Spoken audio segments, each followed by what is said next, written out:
Hey, it's Rick. I'm back again with Maggie to talk about how you're taxed on your Social Security earnings. And you are.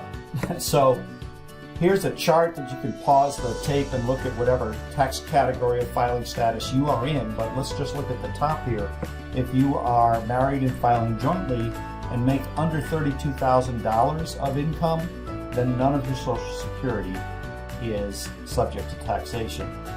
Now, if you make between $32,000 and $44,000, so if you make $32,001, now you have to include up to 50% of your Social Security in your calculation to see how much you tax. Now, it's not a 50% tax, so you don't give back 50% of your Social Security. You just have to include up to 50% of it in the amount that you have to pay taxes on. And as you might have guessed, if you're over $44,000, which isn't that hard for a married couple to get to, then up to 85% of your Social Security is subject to taxation. Now, they do something called Provisional Income, and I think we ought to talk about that a little bit, because the IRS and Congress came up with a whole new category of taxation when they decided to tax Social Security benefits. And basically what it is they took the adjusted gross income that you're already filling out on your tax form, and then they said, okay, add half of your Social Security benefit and half of any tax-exempt interest or municipal bond interest into that provisional income.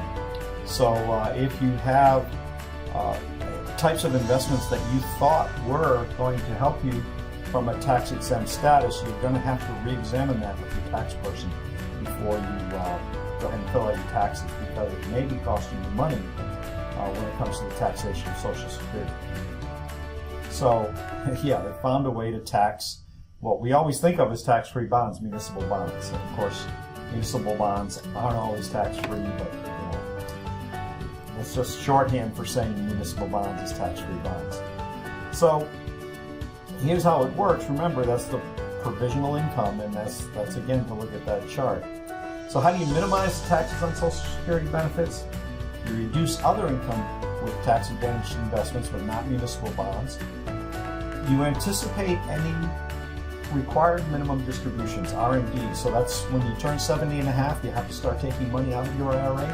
So you want to plan on that ahead of time, and if you can do something in years ahead of time from a planning basis to make those required minimum distributions a little less, then by all means you want to do that.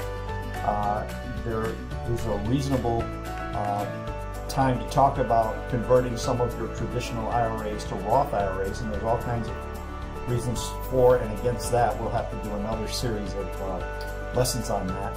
And you can delay Social Security and reduce the number of years the benefits are subject to tax. So if you don't need the income from Social Security and you can delay a little bit, then by all means that's an option that we look at quite often when we punch all this into our magic financial planning software. And of course, it's always a good idea, pay down debt and reduce expenses overall so that you don't have to take as much income from your retirement accounts. And the important thing is anytime we sit down and open a retirement account with somebody, we're not done.